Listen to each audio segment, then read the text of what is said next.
Alright, magandang araw mga kababayan, magandang araw sa inyo. Welcome back dito sa AJ Commentaries. Tayo mag-usap-usap muli ng mga bagay na nangyari sa politika at gobyerno ng Pilipinas. Pero bago po yan, huwag niyo po sanang kalimutan mag-subscribe, mag-comment at mag-like. Ang magandang pag-usapan natin sa pagkakataong ito, ang walang kadala-dala at walang katigil-tigil na mga hakbang o mga diskarte, ano pa bang pwede nating itawag, ang mga bagay na hindi matigil-tigil na gawin ni Senador Alan Cayetano. Yung kanyang mga pamimilit na makakuha pa rin ang pwestong alam naman natin hindi na dapat kanya. Ginawa na niya yan dati sa Taguig, ginawa pa rin niya yan sa Kongreso at ngayon ginagawa sa Senado. At ang marami pa siyang ginawang kakaiba.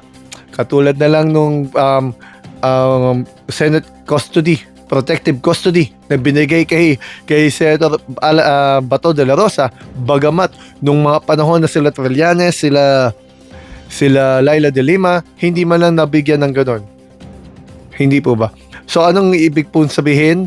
Ang ibig sabihin, kakaiba talaga, unprecedented kumbaga ang ginawa ni Alan Cayetano. At imbis na dumalo ng mga sesyon, ang inuna niya ay mag-live.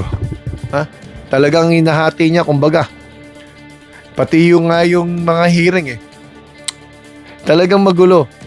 Pero ano pa ang mga ginawa niya ngayon? Nakakaiba. Bukod na rin sa pagdamay niya ng mga iba-ibang mga naratibo na pwedeng kumapit sa kanya. Sinubukan niya siguro kumapit sa kanya ibang naratibo para may makuha siyang grupo, mga tao, suporta para sa mga nilalaban niya.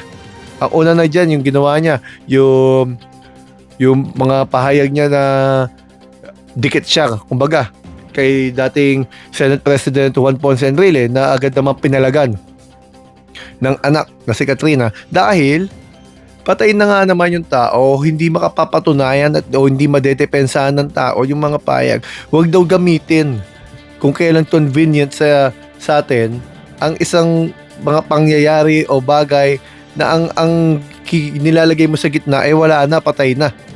Pero hindi pa siya doon natapos, inulit pa niya. Ang ginagamit naman niya ngayon, naratibo, kinikiliti niya ang mga supporter siguro, kala niya kakagat. Ay ang grupo naman ng pamilya Aquino, ang supporter ng mga dilaw, ng mga yellow. Alam naman natin na sa pangunguna noon ni Senador Ninoy Aquino ay talagang umusbong ang mga puwersa ng dilaw o ng yellow. Yan po ay yung laban, lakas ng bayan. Yung sign na L na ginamit at tanyag na ginagamit ng mga liberal at ng yellow na noon ay sila Ninoy Aquino hanggang sa panahon natin ngayon. So itong si Alan Cayetano na konfirmadong DDS ay nagpapaka dilaw. So gusto ba niyang humati doon sa nakukuhang suporta ngayon mula sa dilaw na siguro tinatansya niya, inaakala niya siguro sumasama sa Marcos pero hindi. Dahil malinaw sa dilaw na ang gusto nila ay accountability. Nagkataon lamang na itong grupo nila Duterte ang pinuputakti ngayon dahil sa katakot-takot ng mga kapalpakan at mga kaso na dapat nilang harapin. Sa flood control, sa plunder at kung ano-ano pa, mga pagpatay, mga kasi ang mga kaso nila sa ICC na dahil sa mga tukhang. So siguro kiniliti niya baka sakali may makuha siyang suporta dahil di umano lumalaban siya para sa katotohanan na para bang siya lang ang may monopolya ng katotohanan, na siya lang ba may monopolya ng integridad, na siya lang ba ang taong bukod tanging tao na naghahangad na may ayos ng Pilipinas. Parang ganun ang pinapalabas niya kaya pinalagan siya ng iba. Ano? Bakit? Ngayon ginagamit niya yung laban. Ano reaction ng mga yellow, ng mga liberal? Di naumay sa kanya. Di halos isuka siya. Kasi ginagamit niya obvious naman naratibo kasi hindi naman siya parte nun At anong nilalaban niya? Yung mga yellow, yung sila ni Aquino, lumaban yun sa diktatorya, sa karapatan ng tao, sa kalayaan. Dahil sa paniniwala nila noon na ang diktatorya ay mali. Ang mga kaso nila doon ay paglabag o paglaban sa gobyerno. Ang mga kaso ng mga grupo ni Alan Cayetano, plunder eh. Di ba? Obstruction of justice siguro maaari. At marami pang kung ano-ano, mga pagpatay. Ang nilalaban ng grupo nila ni Noy Aquino noon ay para sa bayan. Ang nilalaban naman nila Alan Cayetano ngayon ay para sa isang pamilya at isang interest eh. Political interest eh. Di ba? Kasi kung talaga namang para yan sa bayan, malinaw naman dapat ang ginagawa. Mayroon bang para sa bayan na 3 araw na hindi a-attend ng sesyon, imbis na nagagawa ang mga batas na dapat gawin, imbis na nakukumpirma yung mga general, yung kanilang insentibo, yung maraming batas na nabinbin na imbis na ipasa. Dahil 3 araw nilang hindi sinipot at galing sa bibig ng kanyang kaalyadong si Marcoleta, pag day 1 daw, tumating sila, tapos sila, wala silang numero eh. Alam nila kasi na matatanggal sila sa kanilang mga pwesto dahil wala na silang numero. Kuha na iba na ang mayorya. O mas pinili nilang protektahan ng kanilang mga sarili ang kanilang mga posisyon sa Senado sa pamamagitan ng hindi pagdalo para wala nga namang botohan. Kaya salamat kay Senator Chis Escudero kasi nanindigan siya na kailangan may magtrabaho. Hindi pa pwede yung ibo-boycott natin. Binoycott nila yung session ng Senado. Siya mismo na dapat nagpe-preside ang nag-boycott. Saan kayo nakakita nun? Yan lang po yan kay Alan Cayetano. Ang matindi, hindi pa siya natapos doon. Panay pa siya sa live. Nagla-live siya para siyang live seller tuloy. Panay live siya, doon siya buwaban at imbis na nag-i-speech siya doon at debate para may natatapos ng mga alituntunin o batas na dapat ayusin, doon siya kung saan hindi siya mako-cross-examine siguro.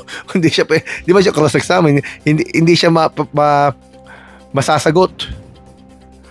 Banat lang siya ng banat. Ngayon, ang ginagamit naman niya yung mga dilaw. No? Na wala naman siya mauuwang supporter dyan. Hindi naman niya magpapauto sa'yo, Alan. Ang asikasuhin natin dyan, ano ang mga bagay na pwedeng pakinabangan ng bayan.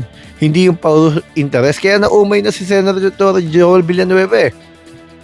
Kaya siguro dadalo na siya sa special session dahil ayaw na niya magpagamit. Siguro yun ang tingin natin eh.